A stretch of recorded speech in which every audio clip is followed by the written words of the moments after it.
So we're gonna start with today, that is impregnation and infiltration. So in the case of powder metallurgy, so porosity is a technique, unique technique and inherent characteristics of powder metallurgy technology.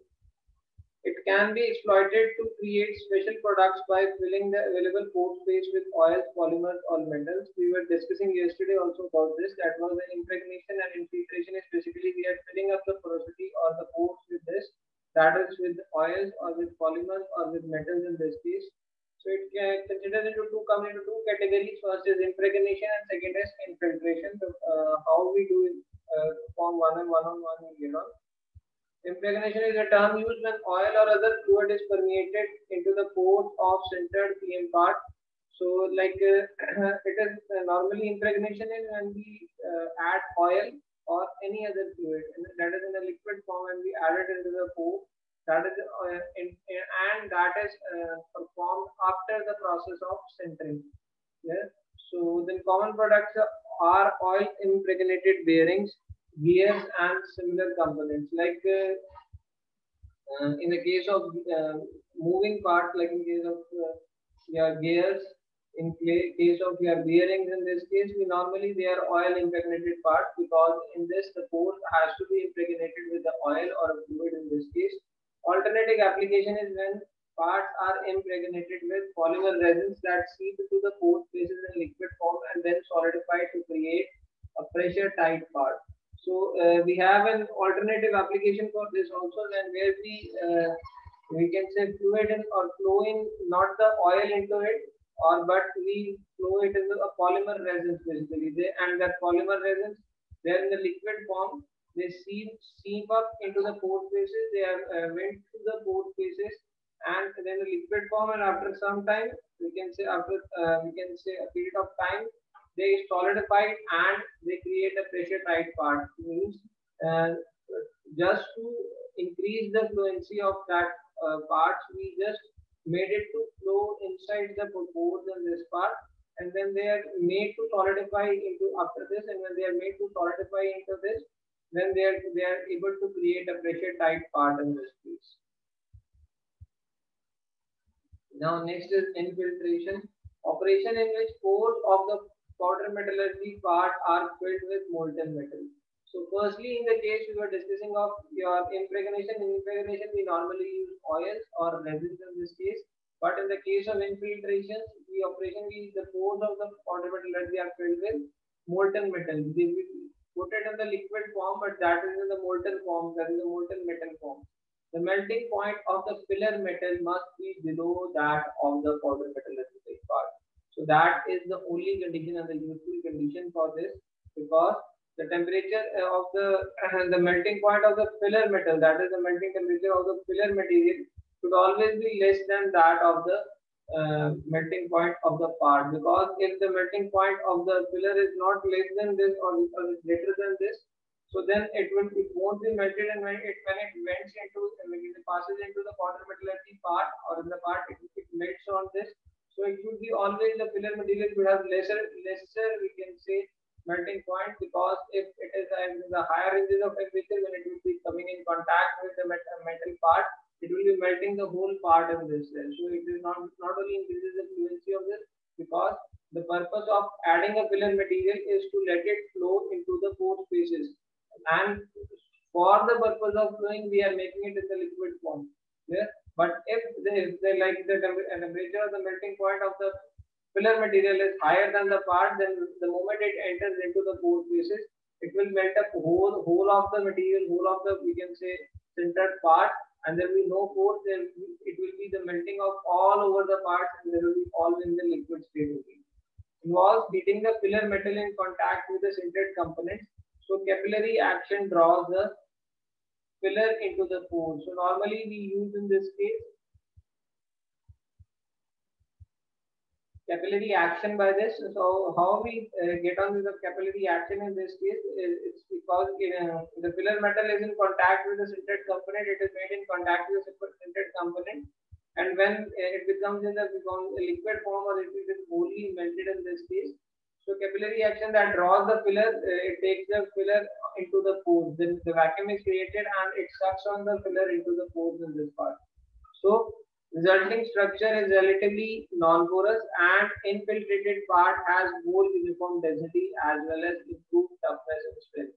So after an infiltrated part, clear?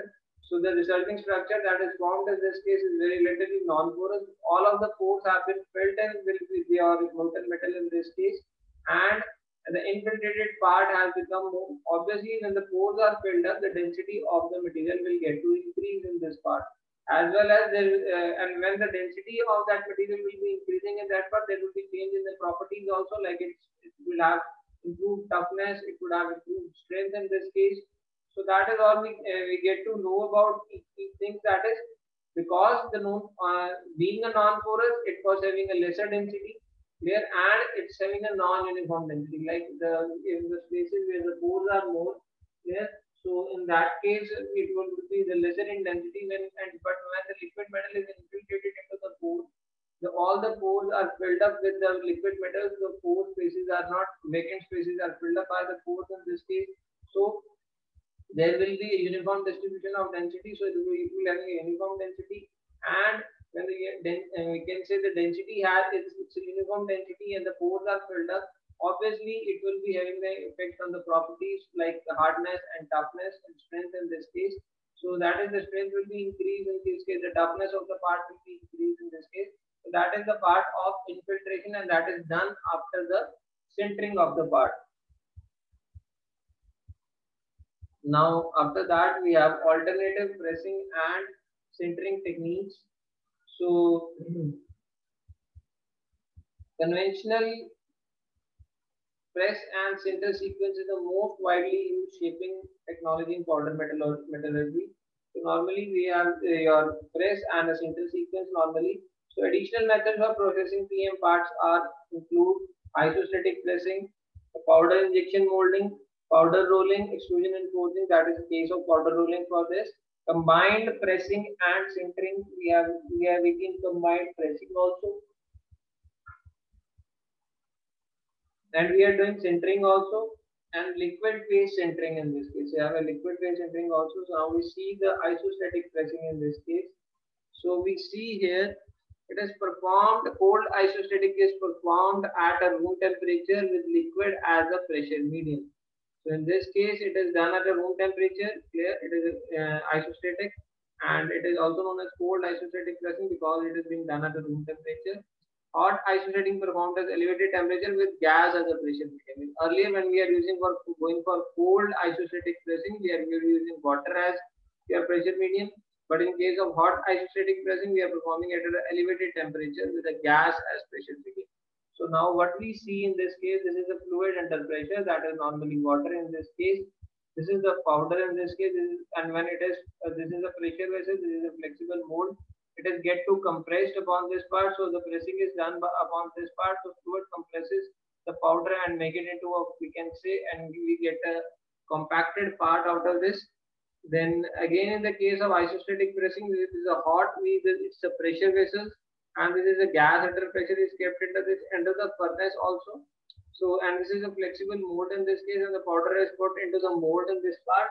When the powder is put into the mold in this part, then we will be getting it into the furnace, into the flexible mold. The gas is under pressure, and the powder will be taken off by this process. So the only difference between these both the parts in this case is we are getting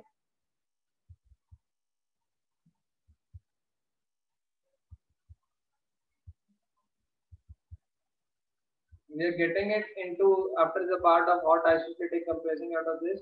The only difference is in the case of cold isostatic pressing, we are getting powder, water as a pressure medium in this case. In the hot in the case, we are using gas, and that is in the vacuum atmosphere in this case. So now again, another process is that is hot compaction. Advantages can be gained by combining consolidation and sintering. So we are combining two processes here, that is consolidation and sintering. High pressure is applied at the sintering temperature to bring the particles together and thus accelerate sintering in this case. So we are using high pressure is applied at the sintering temperature. We are applying high we can say high pressure is applied and to bring the particles together and thus accelerate sintering in this case. So what we are doing, we are putting on the excessive pressure in this case so that just to accelerate the sintering process in this case. These methods include hot pressing, spark sintering, hot isostatic pressing that we just discussed about this, hot rolling and extrusion. So it is done also in hot rolling and extrusion, hot forging and powder preform, then spray deposition and also in hot isostatic pressing, what is HIP? Combine powder convection and sintering into a single operation. So what is the role in this process in this part is that we are combining the two processes, that is sintering and your compaction is being made to one process only. Gas pressure squeezing at high temperature. So we see it is normally at the gas and the pressure squeezing is done in the presence of gas and it is done at squeezing at high temperatures. Heated powders may be needed to protect it from harmful environments. So that heated powder powders that we are heating, they should be protected from the harmful environment. Like there should not be, we can say, dust particles into this. So it has to be in a controlled environment upon this.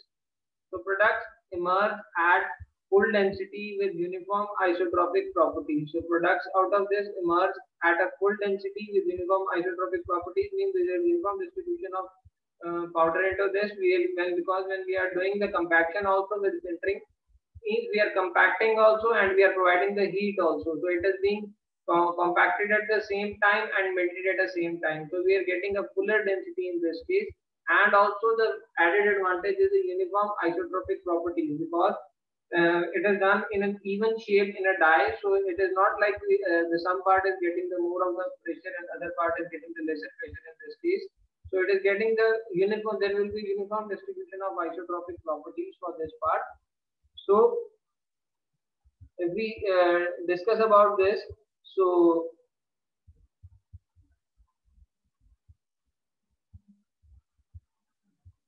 if we talk of for this, we get the near net shapes are possible for this case. Products emerge at a full density with uniform isotropic properties. Then near net shapes are possible in this case. So we have the near net shape properties in this case. The process is attractive for reactive or brittle materials such as beryllium, uranium, zirconium, and titanium. So that is a we can use it for the we can say the better reactive materials or the brittle materials also, namely that can be beryllium, uranium, zirconium, and titanium in this case.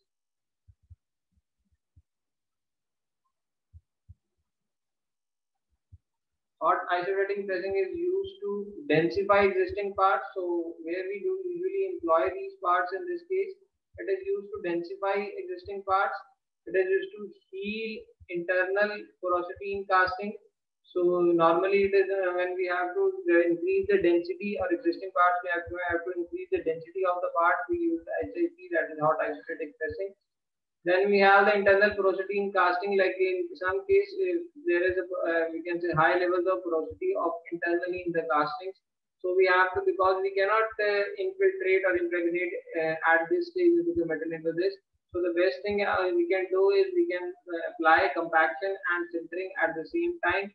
And when we are doing it, this so internal porosity means when the pores are taken off, when it is heated and compacted, that means it gets to form in the, we can say, a liquid form, and then it gets to take off the density get increased and it gets to more filler material, and the porosity is being reduced, and the internal porosity, like which this is difficult to overcome in other cases, it can be easily taken off. Then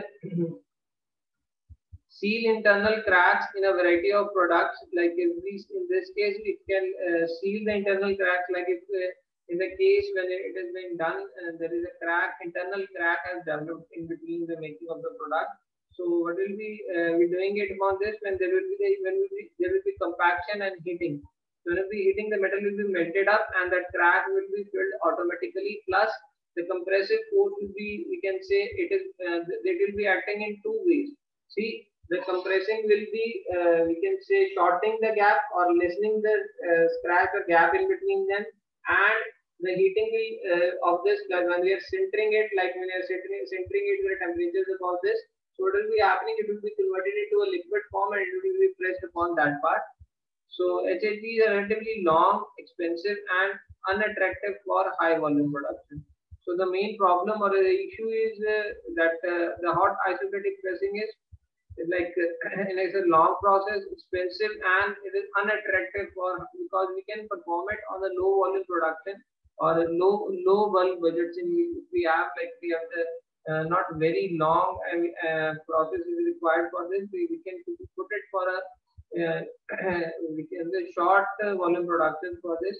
But in the high volume production, owing to its becomes a relatively long and expensive for this, so it is not basically used for high mass production unit or high volume production for this. Now again we see this is fill can, this is vacuum bake out, this is hot isolating press, this is pressure and temperature. The difference is set with time in this case, and this is the part. So these steps is schematic illustration on the pressure and temperature variation versus time as shown in diagram. So here it is a fill can, it is filled with this. This is vacuum bake out. We have taken the air out of it, the vacuum bake out we have done. So heating coils are putting into this part, the hot isostatic press upon this. So it is all this, when it is pressed upon this part, it is putting on the pressure on this. So all over the pressure is being put into this part. So heating coils are heating it, and the compaction is also means there is a process of heating also, that is sintering, and compaction also is going down in this case. So this is the final part when it is going to cut off and it is compressed and compacted, and it is also your we can say sintered also, that by the heating also. So pressure, temperature, time in this case. So the for time in this case we see temperature with the range of temperature, the time and temperature, it goes increase in this and it goes for stable range, then it falls drop instantly. And the pressure, the ranges of pressure are higher in this case, is almost similar to temperature, but the ranges of the pressure are higher with respect to time. Otherwise, and the pressure for we can say a constant line, the time region for the constant line is also greater, and then it falls abruptly at a single stage in this case.